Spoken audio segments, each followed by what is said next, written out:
ചെറിയ രൂപത്തിൽ നമ്മൾ ഗാനവുമായി ബന്ധപ്പെട്ട് പറയുന്ന സമയത്ത് ഒന്ന് ഗാനത്തിൻ്റെ രചന, രണ്ട് ഗാനത്തിൻ്റെ അവതരണം.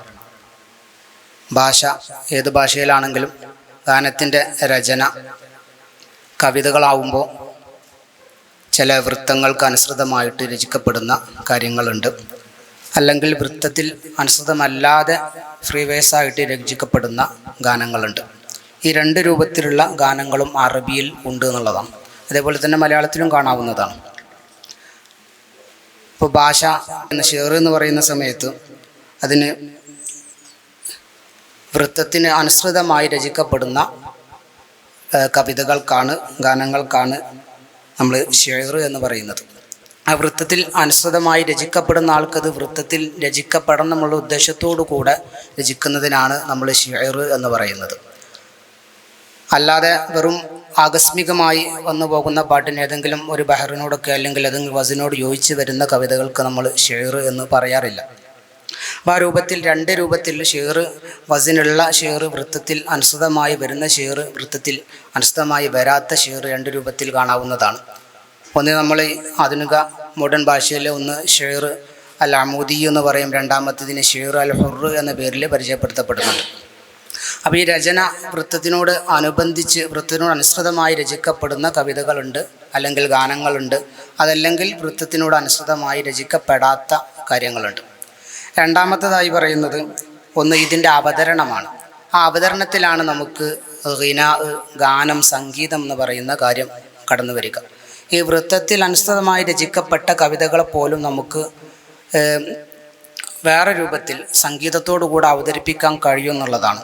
അതുകൊണ്ട് തന്നെ ഗിനാഇന പല രൂപത്തിൽ ഈ അറബി ഭാഷയിൽ നമ്മുടെ വൃത്തത്തിൻ്റെ കവിതകളുടെ വൃത്തം 16 അടിസ്ഥാന വൃത്തങ്ങളായി രേഖപ്പെടുത്തുകയും അതിൽ നിന്ന് അത് വ്യത്യസ്തമായി ശാഖകളായി ഏകദേശം 200ൻ്റെ അടുത്ത് വരുന്ന രൂപത്തിലേക്കുള്ള വൃത്തങ്ങൾ അറബി ഭാഷയിൽ തന്നെ നമുക്ക് കാണാവുന്നതാണ്. സമാനമായി മലയാളത്തിലും ഇംഗ്ലീഷിലുമെല്ലാം വൃത്തങ്ങളുണ്ടെന്നുള്ളതാണ്. അപ്പോൾ ഈ അവതരണം ആദ്യ കാലഘട്ടത്തിൽ തന്നെ അറബികളുടെ കൂട്ടത്തിൽ കവിതകൾ, വൃത്തത്തിൽ എഴുതിയ കവിതകൾ തന്നെ വ്യത്യസ്ത രൂപത്തിൽ അവതരിപ്പിക്കുന്ന രൂപങ്ങളുണ്ടായിരുന്നു. അതിന് ഹിദാഹു, ഹുദാഹു എന്നുള്ള പേരിൽ അറിയപ്പെടുന്നതുണ്ട്, ഹിനാ എന്ന് പറയുന്ന രൂപത്തിൽ അറിയപ്പെടുന്നതുണ്ട്, നസ്ബ് എന്ന് പറയുന്ന രൂപത്തിൽ അറിയപ്പെടുന്ന കവിതകൾ, കവിതാ അവതരണങ്ങൾ ഉണ്ടായിരുന്നു എന്നുള്ളതാണ്. പൊതുവെ ഹിനാ നമ്മൾ പറയുന്ന സംഗീതം എല്ലാ സ്ഥലത്തും കാണാവുന്നതാണ്. കുട്ടിയെ ഉമ്മ ഉറക്കുന്ന സമയത്ത്, അതുപോലെ തന്നെ ഭാരമുള്ള വസ്തുക്കൾ ചുമന്നു കൊണ്ടുപോകുന്ന സമയത്ത്, അല്ലെങ്കിൽ ഭാരമുള്ള ജോലികൾ ചെയ്യുന്ന സമയത്ത്, ഇത്തരം സന്ദർഭങ്ങളിലെല്ലാം പണ്ട് കാലത്ത് ആളുകൾ കവിതകൾ, ഗാനങ്ങൾ, സംഗീതം രൂപത്തിലുള്ള ചില പാട്ടുകളും മറ്റും പാടിയിരുന്നുവെന്ന് കാണാവുന്നതാണ്. ഇമാമുകൾ രണ്ട് രൂപത്തിലാണ് ഈ സംഗീതത്തെ വേർതിരിക്കുന്നത്. ഒന്ന്, നമ്മൾ പൊതുവെ നമ്മുടെ ഈണങ്ങളായി വരുന്ന ചില സംഗീതങ്ങൾ, ചില സമയത്ത് കുട്ടിയെ ഉറക്കുന്ന സമയത്ത്, അല്ലെങ്കിൽ ഭാരമുള്ള ജോലി ചെയ്യുന്ന സമയത്ത് ആ രൂപത്തിൽ വരുന്ന ചില സംഗീതങ്ങൾ, അത്തരം സംഗീതങ്ങൾ അനുവദനീയമാണ് എന്നാണ് പൊതുവെ പണ്ഡിതന്മാർ പറയുന്നത്. ഇനി രണ്ടാമത്തെ ഒരു സംഗീതം പരിചയപ്പെടുത്തുന്നത്, നമ്മൾ ഒരു സംഗീതം പഠിച്ച് അതിൻ്റെ ചില കാര്യങ്ങൾ, നിയമങ്ങളൊക്കെ പഠിച്ചെടുത്ത് ശാസ്ത്രീയ സംഗീതം എന്നൊക്കെ പറയുന്ന രൂപത്തിലുള്ള ചില സംഗീതങ്ങൾ, ആ സംഗീതത്തെക്കുറിച്ചാണ് പണ്ഡിതന്മാർക്കിടയിൽ അഭിപ്രായ വ്യത്യാസമുള്ളത്. അത് ഹറാമാണെന്നും കറാഹത്താണെന്നും ഹലാലാണെന്നും അങ്ങനെ 3 അഭിപ്രായങ്ങളുണ്ട് എന്ന് ഇമാമുകൾ വ്യക്തമാക്കുന്നുണ്ട്.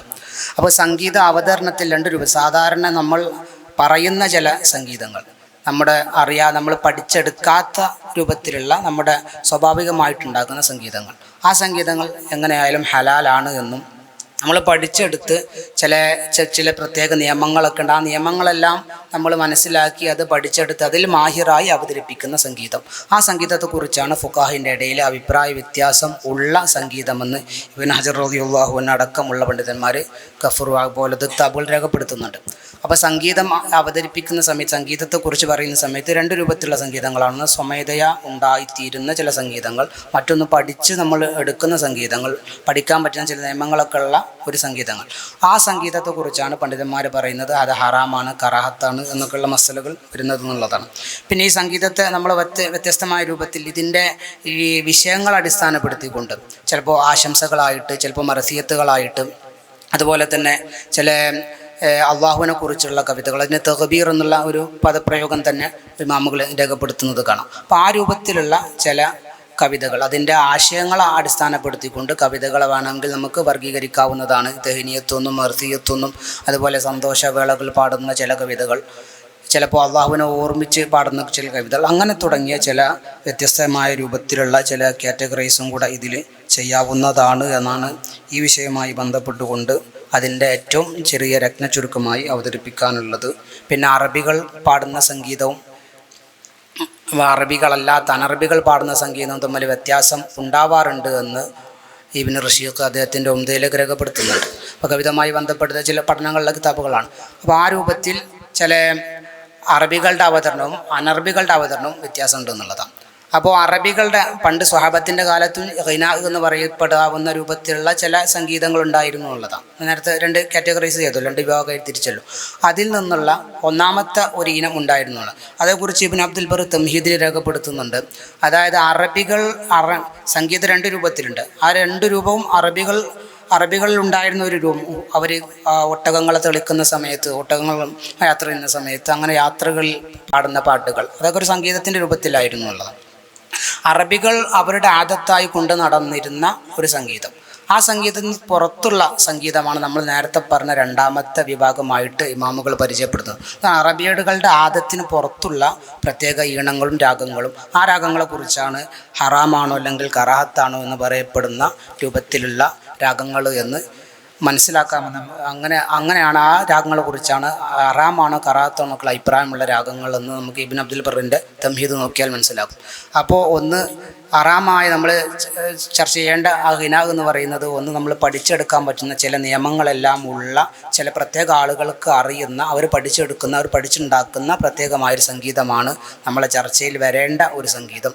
അത് തന്നെ അറബികളുടെ ആദത്തിൽ പെടാത്ത, മുമ്പ് റസൂലുള്ളാഹി സ്വല്ലല്ലാഹു അലൈഹി വസല്ലം തങ്ങളുടെ കാലഘട്ടത്തിൽ തന്നെ പല രൂപത്തിലുള്ള ഖിനാകൾ അവിടെ ഉണ്ടായിരുന്നു. ഹുദാ, അങ്ങനെ നസബ് എന്നൊക്കെ പേരുള്ള ചില ഖിനാകളൊക്കെ ഉണ്ടായിരുന്നു.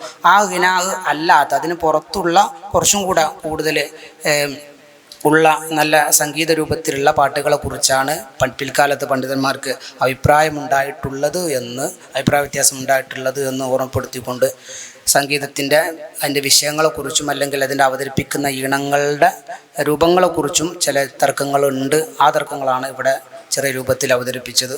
ഇതാണ് സംഗീതവുമായി ബന്ധപ്പെട്ട് അതിൻ്റെ വ്യത്യസ്ത രൂപങ്ങളിലുള്ള ശൈലികളെന്ന് മനസ്സിലാക്കാം. അസ്സലാമു അലൈക്കും വറഹ്മത്തുള്ളാഹി.